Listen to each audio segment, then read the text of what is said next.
Día 24 para la preparación de la consagración a María. Retiro de María. Primer día.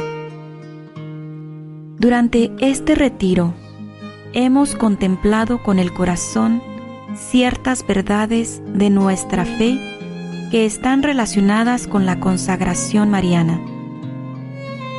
Uno podría decir que estamos en una especie de peregrinación de fe que nos conduce al día de consagración.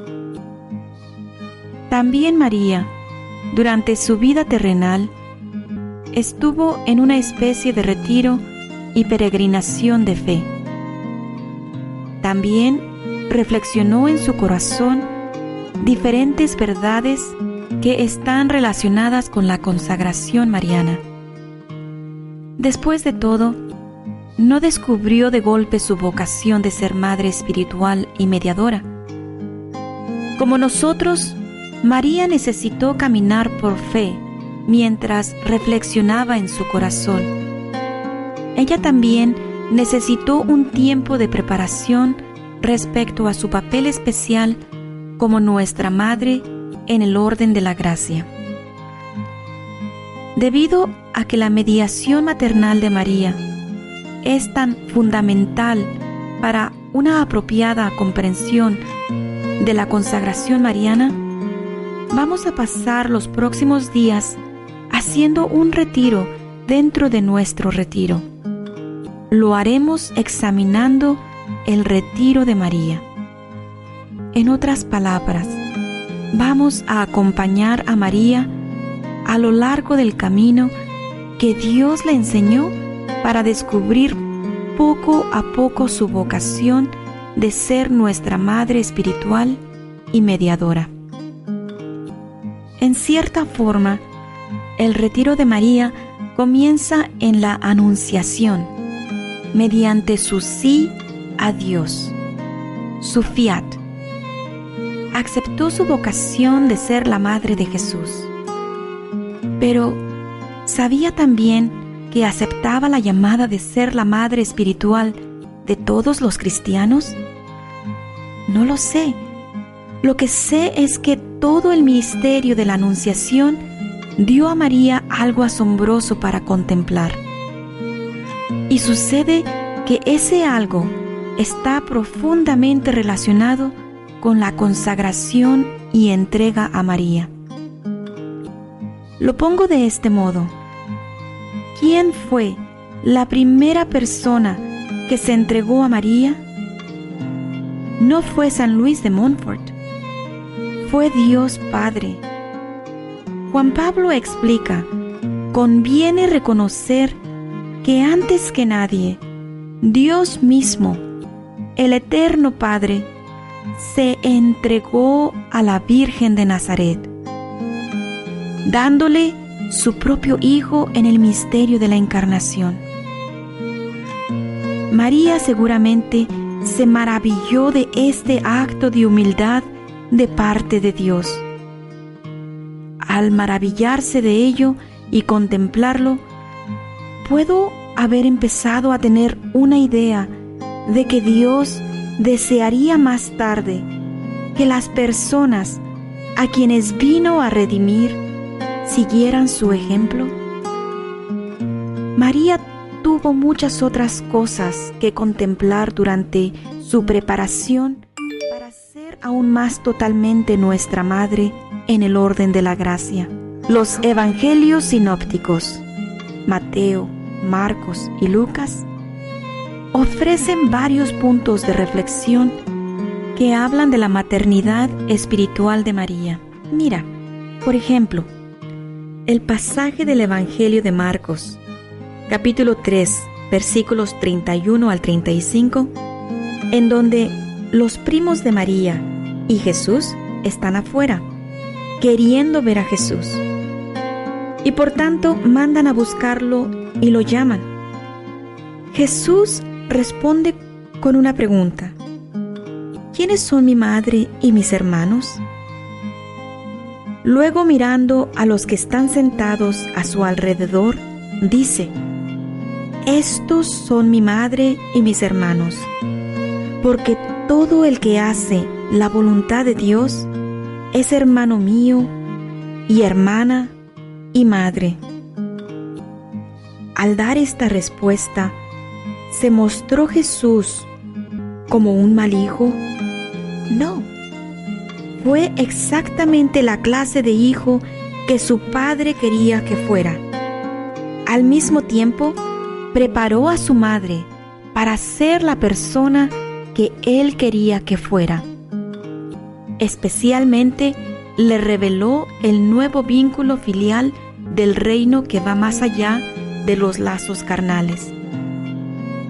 En otras palabras, señaló la primacía del Espíritu sobre la carne, la primacía de la paternidad sobrenatural de Dios sobre la paternidad o maternidad de la humanidad. Es probable que María captara de inmediato algo de lo que Jesús intentaba enseñarle. Después de todo, por años había meditado en su corazón otra extraña respuesta de Jesús, la que dio cuando lo encontró en el templo después de 3 días de buscarlo con angustia. ¿No sabían que yo debo ocuparme de los asuntos de mi Padre? Lucas capítulo 2 versículo 49. Durante su ministerio público, Jesús estaba ciertamente muy interesado en los asuntos de su Padre. Ahora bien, un aspecto clave de estos asuntos era preparar a su madre para su nuevo papel en el reino de Dios.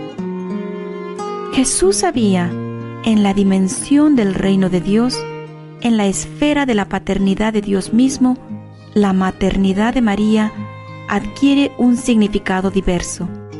En las palabras de Marcos que leímos antes, Jesús indica este significado. Todo el que hace la voluntad de Dios es hermano mío y hermana y madre. Podemos estar seguros que María meditó esto en su corazón y que se dio cuenta que a través de estas palabras Jesús no la rechazaba, sino que la preparaba. ¿Podemos estar seguros de que Jesús no rechazaba a María? Sí podemos. Aun si las palabras de Jesús suenan como si estuviera rechazándola, lo cual no es así. Al contrario, si consideramos un pasaje similar del Evangelio de Lucas, en el capítulo 11, versículos 27 al 28, queda claro que Jesús bendice a su madre. En este otro pasaje, una mujer levantó la voz de entre la multitud y dijo a Jesús: «Feliz la que te dio a luz y te crió». Jesús responde de manera similar a lo que leímos en Marcos. Felices, pues, los que escuchan la palabra de Dios y la observan. Al leerlo por primera vez puede parecer una reprimenda a María, pero no lo es. Después de todo, ¿quién escuchó y observó la palabra de Dios mejor que María? Nadie. Por tanto, Jesús realmente bendice a su madre, y ella se daría cuenta de ello. María es una mujer increíblemente perceptiva y prestaba especial atención a cada palabra y acción de Jesús. No se le escapaban las sutilezas de sus enseñanzas, y progresivamente llegó a estar consciente del misterio en gestación de su propia maternidad excepcional.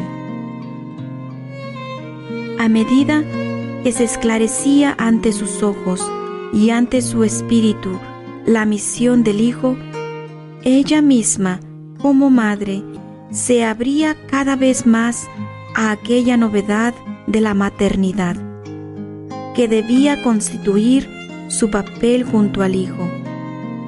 No había dicho desde el comienzo He aquí la esclava del Señor, hágase en mí según tu palabra. Por medio de la fe, María seguía oyendo y meditando aquella palabra. María, madre, se convertía así, en cierto sentido, en la primera discípula de su Hijo, la primera a la cual parecía decir: sígueme. Qué alegría debía ser para Jesús tener a una discípula que lo entendía perfectamente. Qué consuelo para su corazón encontrar tal receptividad a la palabra de Dios. Mañana reflexionaremos más sobre la receptividad de María y cómo le llevó a descubrir otro aspecto de su papel al lado de su Hijo en su obra de salvación. Este papel ciertamente involucra, como Juan Pablo escribió, una novedad de la maternidad. Así, en Caná veremos que da a luz a la fe de los discípulos de Jesús, propiciando su primer milagro, que acontece gracias a su receptividad maternal de la necesidad humana. Ven, Espíritu Santo, que habitas en María, ayúdame a ser fiel a la oración contemplativa de corazón, así como María. Amén.